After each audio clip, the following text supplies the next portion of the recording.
Здраво, здраво! Ја слушате првата епизода од Библиотетки, аудио подкаст за знаењето како зрнце грашок од душиците на колективното неудобно. Зборовите не отвораат само железни врати, туку врати зад кои се кријат целосно нови светови, на маргините на секојдневието. Во оваа прва епизода ќе патуваме до Германија и ќе зирнеме во современата книжевност и потребата за нови културни и комуникацијски практики. За таа цел потребна ќе не биде преведувачка и книжевничка, па во оваа патувачка епизода се дружиме со Катерина Шекутковска. Здраво, Катерина! Здраво, Ивана! Како си? Добро, фала ти многу на поканата. Фала и на тебе за интересот.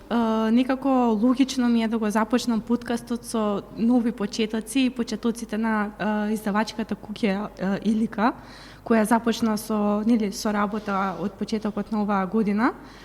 Таму ти си главната уредничка, а воедно си и германистка и преведувачка од германски јазик. Па читав во едно твое претходно интервју дека значењето на Илика представува порабено дупче на облеката во која што влегува петлицата и некако тука логично ми беше да те прашам како ова име го символизира генералниот момент книжевен момент кој сака да го опфати издавачката куќа и на каква литература може да се сретне во Илика. Супер, фала ти многу за ово прво прашање. Да, тоа беше дефиницијата која што ја позаимив од дигиталниот речник на македонскиот јазик, за да одговорам на прашањето на Тони Димков за слободен печат, интервју едно имав.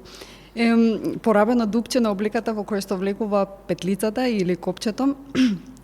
Мене некако ми се чинеше интересно значењето на зборот Илика, бидејќи е поврзано доста со оформувањето на нешто или наоѓањето на простор за нешто да влезе, за нешто да може некаде да припадне.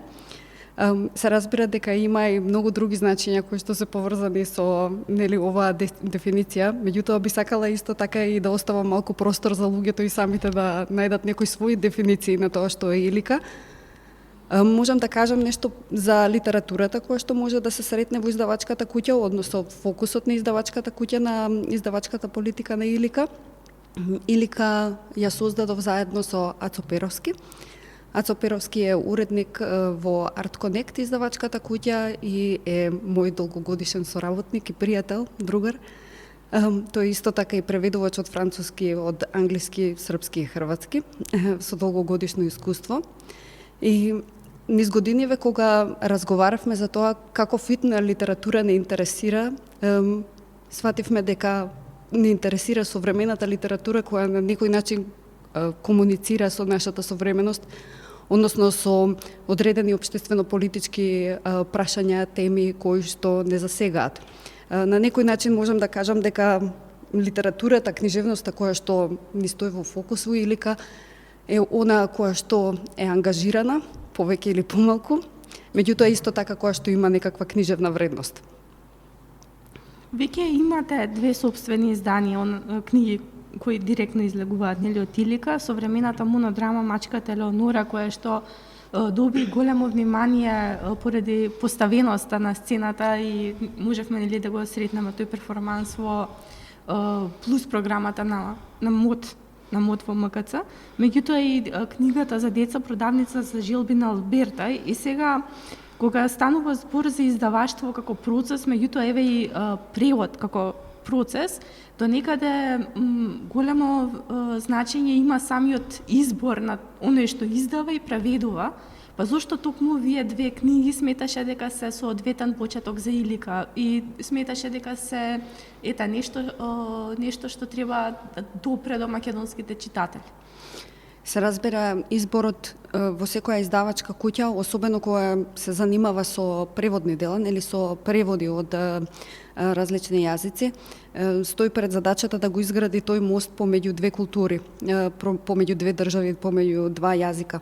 Јас некако постојано се наоѓам во таа ситуација, бидејќи 9 години живеев во Германија, па сега повторно сум тука и се прашував кои книги, односно и постојано се прашувам кои книги од странски издавачки куќи или издавачи, писатели и така писателки би биле интересни и би биле исто така актуелни во нашата средина. И се надевам дека со овие две книги, а и со книгите понатаму што ќе ги издаваме, дека го правам правилниот избор. Продавницата на желби на Алберта ми се чинеше правилен избор, бидејќи станува збор за една сликовница за деца која што има многу силна еколошка порака, меѓутоа исто така е и книга која што ја поттикнува имагинацијата и креативноста кај децата. Значи станува збор за еден главен лик имаме Алберта Броканте, која што е една многу симпатична жена која живее во Италија, има мало дуќанче во кое што продава секонд хенд предмети и некако луѓето на почетокот не се заинтересирани во тоа. Сите одат во големите трговски центри, се враќаат од таму со големи кеси на кои што пишува big bags и така натаму, значи одат по тие да си купат некои такви сјајни нови предмети, скапи. Албертија седи така осамена во продавницата, се дури еден ден не го привлече вниманието на граѓаните во градот и тие почнуваат да доаѓаат кај неа и таа всушност на некој начин им ги исполнува желбите преку тие, нели, стари, меѓутоа во секој случај предмети кои што повторно можат да се употребат. И тоа е сето раскажано на еден многу интересен начин. Има многу кое што не е ни раскажано во текстот, меѓутоа е раскажано преку сликата. Може да се загледаме некако низ по полиците на продавницата и да откриеме, тука има некое многу интересно соларниче или не знам, такви некои интересни предмети. Мартина Валтер, писателката и илустраторката, е навистина фантастична во тој поглед, значи е доста креативна. Меѓутоа толку е на продавницата за желби на Алберта, иако можам да зборувам и понатаму за таа книга. Мачката... Извини вака, ако те што прекинувам, меѓутоа некако со самиот опис што го кажа, ме потсетува на состојбата и што се случува тука денеска во Скопје, каде на секој чекор се градат мол центри, замираат локалните бизниси, меѓутоа и се менува некако културата кај самите млади луѓе и дури моловите стануваат место за социјализација и наместо, нели, да се фокусираме на јавни површини, на некаква еколошка свест, иако и покрај тоа што постои, нели, младински еколошки активизам, па така што мислам дека е во некоја сосема вистинска насока. Па да, и мене ми се чини дека е во сосема вистинска насока. За нас беше исто така интересно што започнавме со таа книга, а околу една година подоцна ја отворивме и Илика, мала книжарница, значи во срцето на Скопје, која што некако се бори да заживее и покрај тоа што сите велат дека е просто невозможно да одржуваш некој таков локал кога имаш толку силна конкуренција, нели, тие мегасторови во трговските центри нови и така натаму. Тоа би било за Алберта. Мачката Елеонора беше еден текст кој што го прочитав претходната година во мај, во јуни-јули веќе беше преведен. Мачката Елеонора е текст на една млада авторка, германка, Карен Јес, која што го освои претходната година една многу важна награда во Германија за нова драма. И бев на тој фестивал каде што ја освои наградата, не се го прочитав текстот и знаев дека тоа е нешто кое што ќе сакам да го преведувам, а исто така сакав и да се заложам за тоа да нели биде поставен текстот некаде во Македонија. По можност, нели, во рамки на независната сцена, која што сметам дека е многу повозбудлива отколку институционалниот театар. Мачката Елеонора, да, е монодрама за една жена која што се накусо кажано во еден момент се решава дека ќе стане мачка, односно дека е мачка и која што раскажува таа трансформација нејзина од жена во мачка, која што да, изгледа на начинот на кој што изгледа во монодрамата. Интересен текст, еден доста феминистички текст, ја би рекла, да, радикално феминистички, кој што обработува некои теми кои што сметам дека се доста релевантни за средината во која што живееме, особено за феминизмот, кој што охрабрува од една страна, од друга страна можеби понекогаш малку и наплаши. Меѓутоа добро е барем во книжевноста, нели, или во уметноста да имаме искуство или допир со некои такви ликови кои што одат до тој екстрем. Имав можност да ја прочитам Мачката Елеонора пред да го снимаме овој подкаст, оваа епизода. И навистина ми остави впечаток тоа што самата авторка наведува дека мачката Елеонора не е комичен лик и ми се допадна тоа што зборува за теми кои што се навистина во духот на нашето време. Особено еве кога како што се поврзавме и со нели продавницата за желби на Алберта, нели надвладува тој некој капитализам, големи молови наспроти малите локални бизниси, наспроти нели она грасрут иницијативи и слично.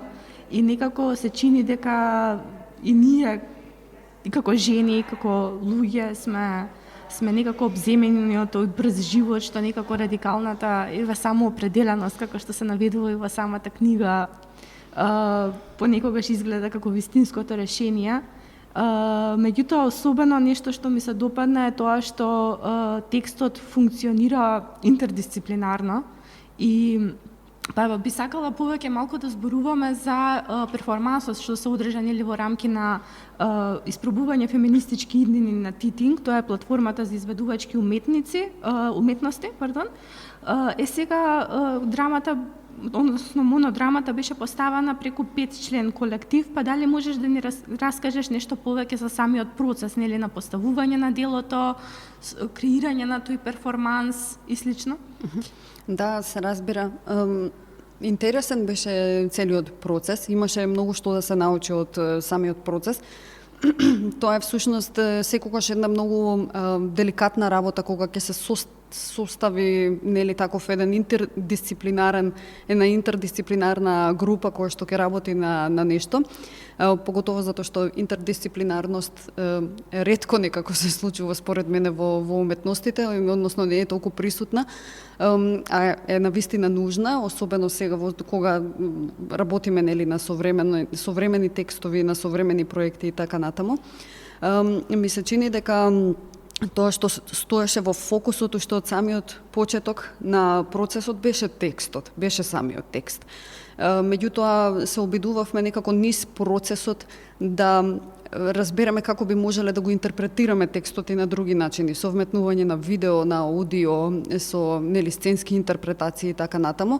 Меѓутоа исто така и со авторски текстови и со помош на некои други текстови кои што сакавме да ги интегрираме во текстот на Карен Јес. Значи да го отвориме малку дискурзивно, да се рече, и да го сместиме некако во нашата средина, односно да го интерпретираме на начин кој што сметаме дека е соодветен за оваа публика и кој што е соодветен на нас, нели, на нашиот израз како група.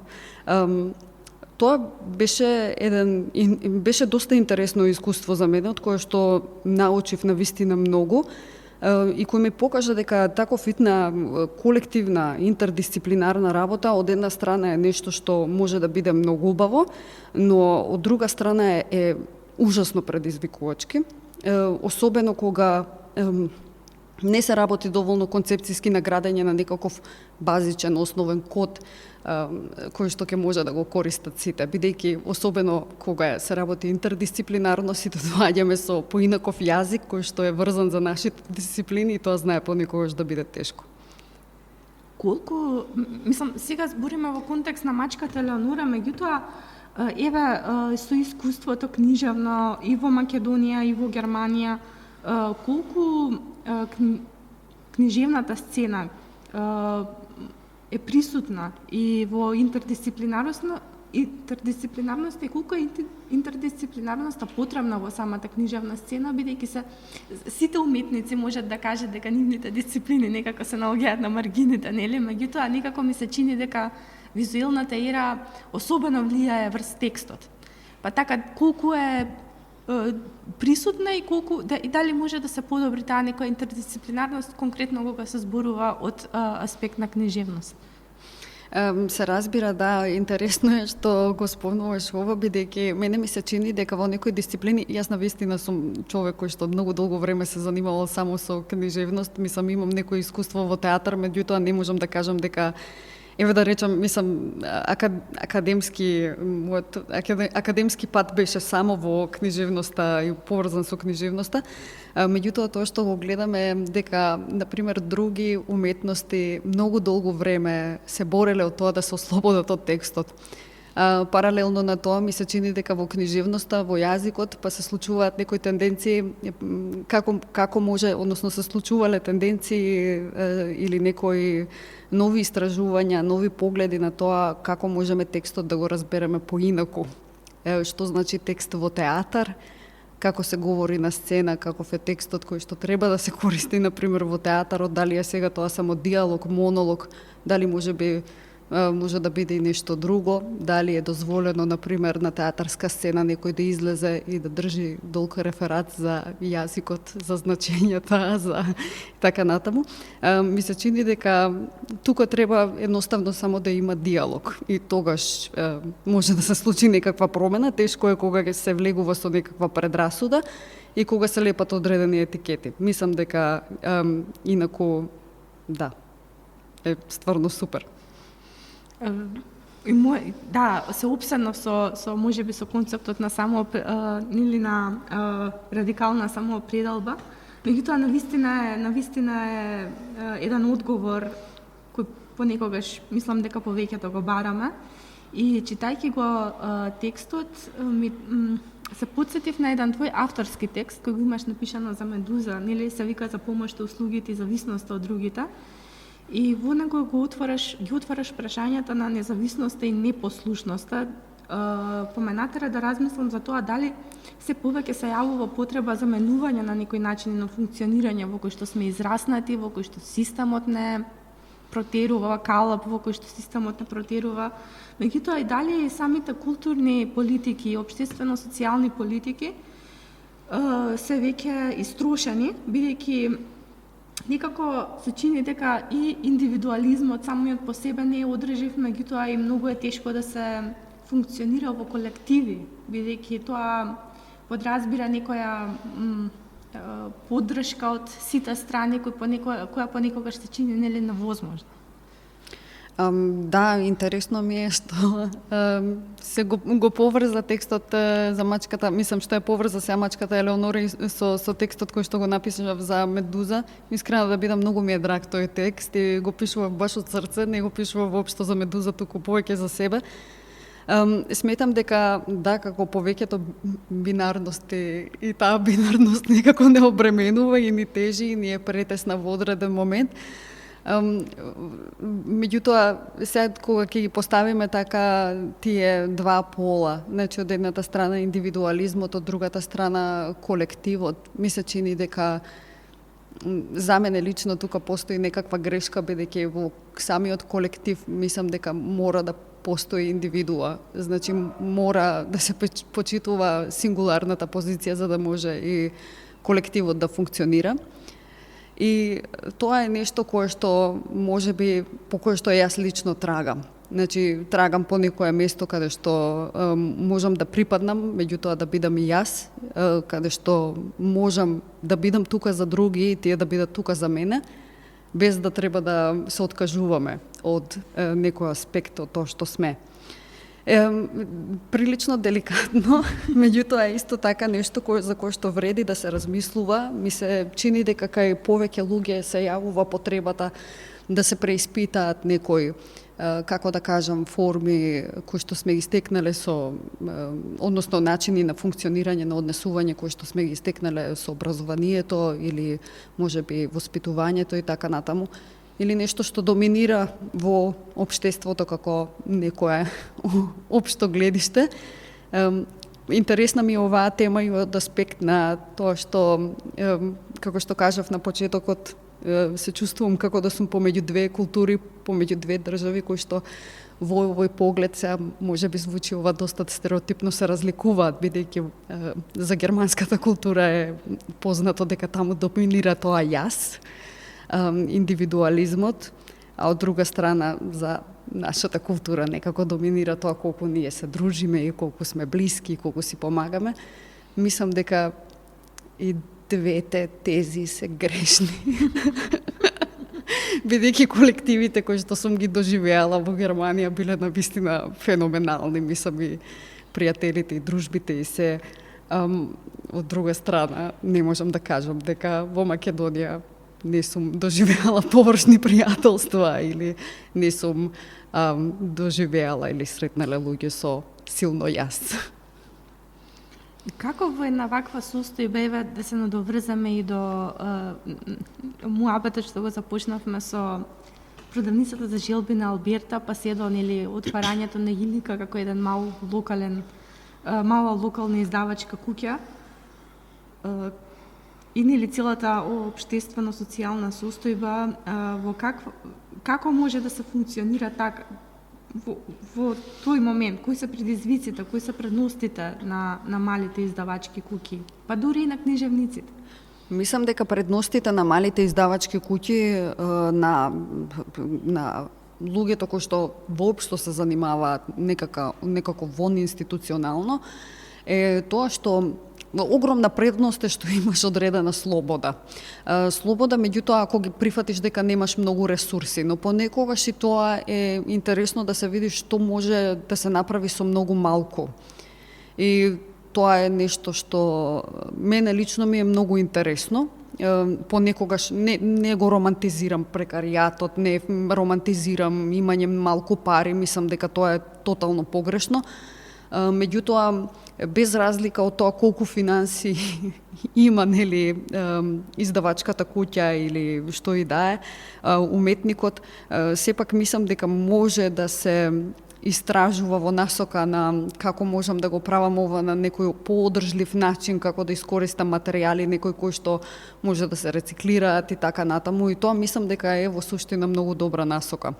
Или во поглед на издаваштвото, да речеме, како може да апелирам повеќе до читателите отколку до некакви фонтови мецени и така натаму.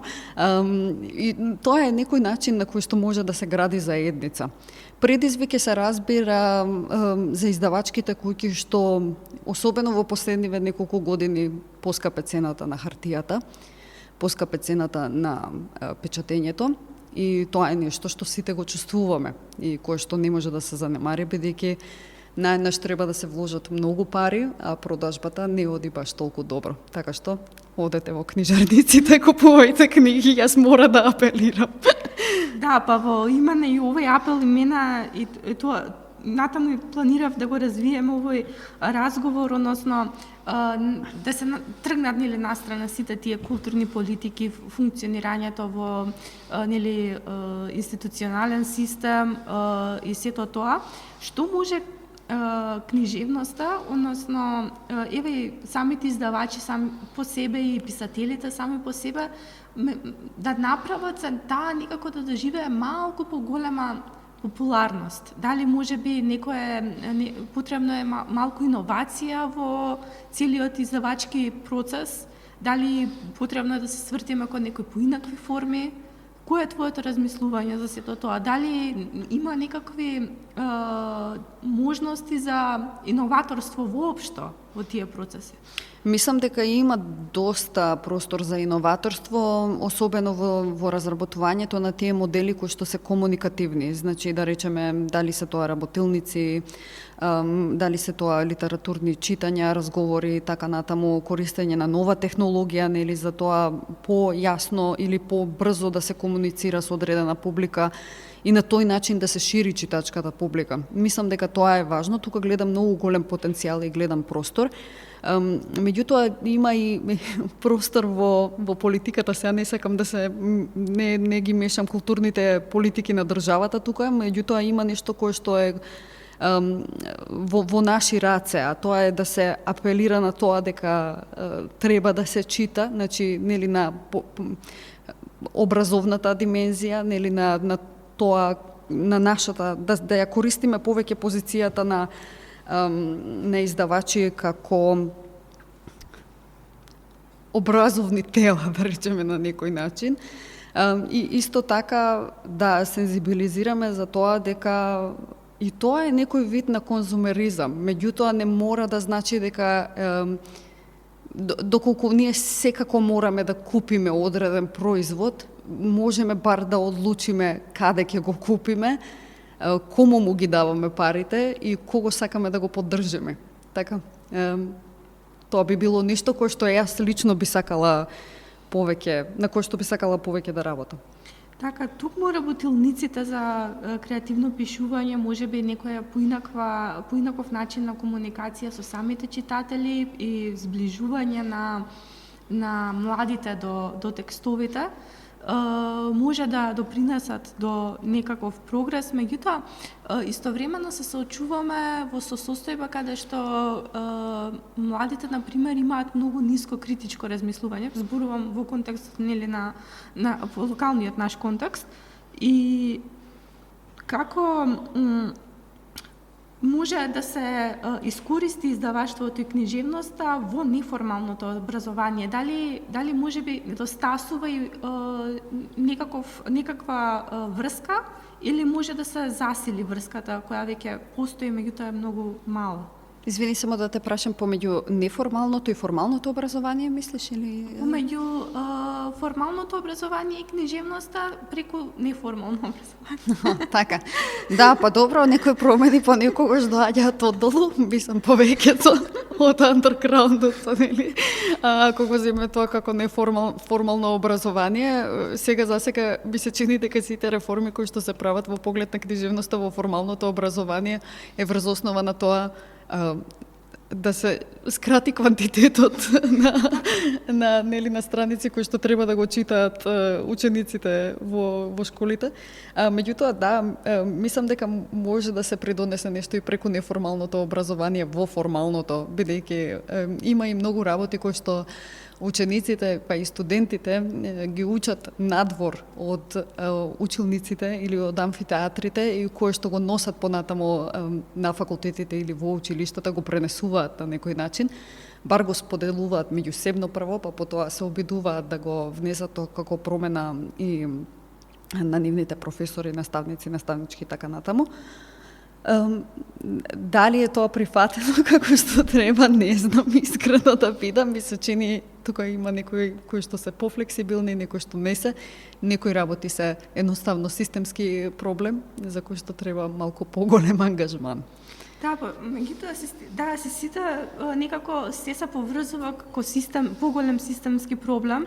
Например, еве програмите за лектири во образованието сега што го имаме се навистина застарени и не комуницираат веќе со младите, а дури и да се направи некоја измена, например да се, како што каже, да се отфрлат некои книги, не се заменуваат со нешто посовремено, потребно на крајот на денот, туку тие книги кои се отфрлаат, најчесто се јавува некоја критика, не дека се отфрлаат книги, туку дека се отфрлаат книги кои се значени за некој национален наратив и никако не се доаѓа до некаква промена или модернизација веќе на тоа што го имаме, па дали можеби ова функционира некако на поинаков начин во Германија? Например, дали може да се сретнат во таму, не знам сега колку се запознаена со сите два. Запознаена сум, да, бидејќи на факултетот каде што работев во Германија и каде што студирав, имаше доста студенти кои денес односно или понатаму во иднина ќе бидат учители и долго време разговаравме за ова и мислам сум разговарала со студенти и со професорите на факултет за ова и дефинитивно е нешто што каде што гледам дека има огромни разлики, бидејќи на тие состаноци на одборите кои што одлучуваат кои книги ќе се работат во училиштата, кои што се случуваат на секои 3 месеци, постојано се разговара за тоа што е канон и што треба да влезе во тој канон. Секако дека таму имаат малку поголема слобода наставниците и дека можат да вметнат нешто во програмата. Меѓутоа, самото тоа што образовните институции се сензибилизирани за тоа да разговараат за канонот и кој смее, кој не смее да му припадне, мислам дека е еден многу голем чекор. Такво нешто да се случи кај нас, мислам дека би било супер. Значи, да се поттикне тоа како прво како дебата, а потоа се останато, нели, да се менува програмата, да се менуваат и книгите и така натаму. Не велам дека програмите кај нас се лоши, дека изборот на книги е лош, меѓутоа можеби понекогаш може да се замени една книга за нешто малку посовремено и на тој начин да се комуницираат и некои современи идеи. Така, од тука Што може ново да очекуваме од Илика? Каква современа идеја? Еве тоа на кое што работиме сега, се воздржав да не го кажам ова, бидејќи претпоставував дека ќе ме прашаш на крај што ќе биде ново од Илика. Денеска ја пуштивме во печат книгата Девојчински спомени од Ани Ерно. Ани Ерно во 2022 година е освои Нобеловата награда за литература, француска писателка, која што пишува еден вид романи, мемуари, го раскажува собствениот живот. Во оваа книга таа се враќа назад во детството, во тинејџерските денови, раскажува за нејзиното прво сексуално искуство. Ете таа книга, например, ја би ја препорачала на некое 17-18 годишно девојче или момче, кое што, нели, е веќе во пубертетот и ги стекнува тие први сексуални искуства, кои што знаеме дека во Македонија во една средина која што е тотално неконтролирана во тој поглед, односно неинформирана, би рекла, може да му служи како некаква поддршка. Така што, да, многу се радувам што ќе издадеме Ани Ерно и сите други нејзини книги, мислам сите други, се надевам уште неколку ќе дојдат од неа во рамки на Илика. А исто така ќе имаме уште една детска сликовница, која што се вика Што е река. Станува збор за нон-фикшн книга за деца, која што почнува од еден така, поидовна точка е всушност разговорот помеѓу баба и девојче и внука. И разговараат за тоа што е река и што се може да значи реката. Фантастично, многу е поетична, ама од друга страна и многу информативна, бидејќи има доста податоци од географијата, митологијата, биологијата и така натаму. Така, и двете книги звучат супер, Катерина. Вистина, ако се воведат, ако можеме да сонуваме, дека ќе дојде некое време за промени, навистина и двете се одвестуваат во иднина да станат лектири, па можеме да се надеваме на тоа. Тоа би било фантастично. Тука некаде и доаѓа и крајот на ова наше патување, оваа наша епизода. Ти благодарам многу за гостувањето и за твоите одговори. Пред да тргнеме на следната дестинација, подгответе се и преслушајте ги останатите аудио подкасти во продукција на Културно-социјален центар Јадро. Чао! Чао!